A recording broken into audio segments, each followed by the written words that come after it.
Hi, welcome back to my channel. Today I'm going to do the Moody Book Tag. I saw this on Lady Jane Reads channel and I thought that it looked a lot of fun, and then I saw it again on Ara Moose's channel and I said to her, oh, I'm getting ready to do this tonight. And 3 days later. And I didn't until today. The original creator of this tag is Slanted Spines, and I'm going to leave all their channels down below so that you can go check out their Moody Book Tag answers. There are 11 questions, so let's get started. Number 1. Do you consider yourself a mood reader? Oh, I'm in a mood. I'm in a mood. Yes, of course. Sometimes I'm in the mood for, say, a certain genre, like sci-fi, fantasy, rom-coms, some contemporary. I'm mostly a fantasy gal. Sometimes I will be in the mood for a certain trope, and one of them that I absolutely never get sick of is found family. So I will look for those. If I'm not in the mood for something, I'll pick something else up, which is why I always end up with 5 or 6 books at the same time. I do not like to have to choose. Number 2, do you set TBR lists and do you stick to them? For the most part, yes, lately I have been setting TBR lists, but I call them tentative because I like to leave myself wiggle room in case I don't like something that I'm reading and I can just move on to something else, or I can save it for later because I feel stressed out if I feel like I have to read something. What do you want? It's not that simple. What do you want? Number 3, do books affect you emotionally, or do you have, does the mood of the book rub off on you? Yes. Yes. You're on the gamut of emotion. Yes. Give me jealousy. Love. Anger. Pity. Fear. I like to feel those emotions. I'm more likely to go back to those authors, and I'm more likely to connect with the characters. I do sometimes have those emotions kind of carry. Sometimes I like to hang on to those feelings for a little bit and just sort of process. The thing is, recently my heart's been all stirred up about something. Number 4, when you're feeling sad, do you read or do you not read when you're feeling sad? And it all depends on the level of sad and what's going on. I'm an adult. I can handle this. I'm okay. If I can deal with things, then I'm going to focus on that and then go to my reading, because I feel like that's not fair to authors and their characters if I can't focus on the book.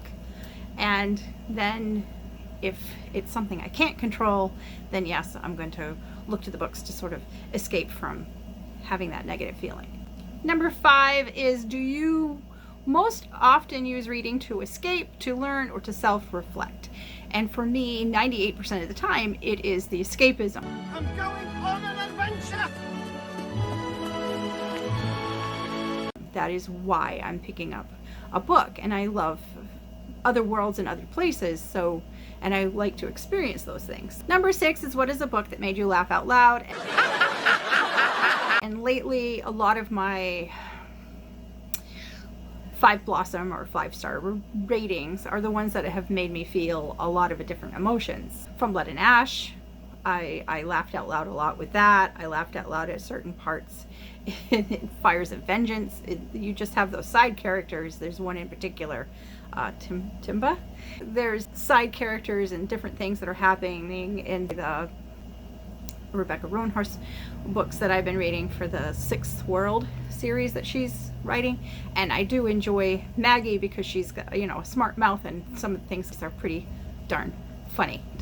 Recently I read my latest J.R. Ward. Of course, her characters usually ribbing each other all the time. Yeah, I'll gravitate towards those authors because I know that they're going to make me laugh. Number 7 is, what is a book that made you cry, or if you don't cry, it moved you? And for me, there are a lot of authors that do this. Again, from Blood and Ash, there were points where I cried. There was a point where I cried in the Fires of Vengeance because I get really immersed in the stories. The authors that move me, Frederick Bachman writes in a way that you can't help but be moved when you're reading his books. He is more contemporary, and I do know that I'm going to have some strong emotions when I'm reading, so I'm expecting that. Number 8 is, what is a book that you're not even sure what you felt about? And for me, I had to go back and really look at my reading over the past year or so. I didn't have any feelings either way when I was reading it, and that was An Absolutely Remarkable Thing by Hank Green. And I did enjoy it. I liked it. I did rate it a 3, but that's not a bad thing. I just didn't have a connection where I'm definitely going to go back and read like the next book. I feel nothing for you. Nothing, huh?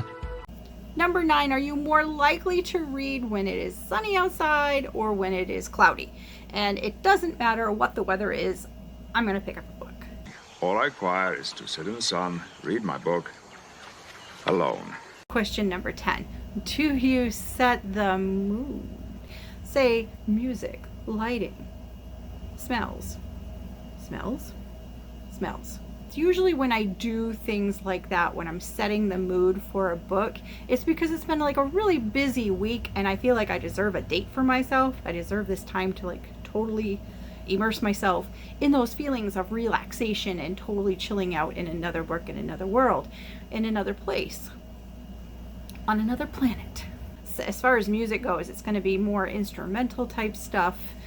And it might be background noise, like it might be ambient sound, like waves crashing. I do have a fantasy playlist on Spotify that I've set up for myself. I'll put that on and read while I'm listening in the background, really low. Number 11, can you leap from book to book, or do you need some buffer time in between? And for me, I don't really have to have the buffer time because I'm usually reading about 5 or 6 books at the same time, jumping from book to book, depending on my mood. And sometimes if it's a series and it's the final book in the series and it ends a certain way, I'm gonna want time to process that finale, that ending, if it's done really well.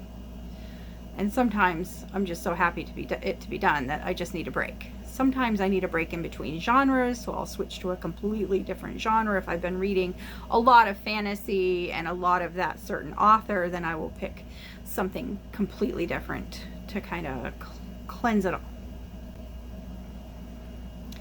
So that's it.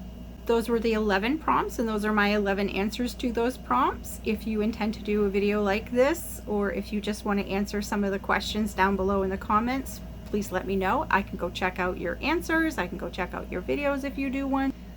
If you want to see more of my face, be sure to subscribe. And until next time, happy reading, everybody.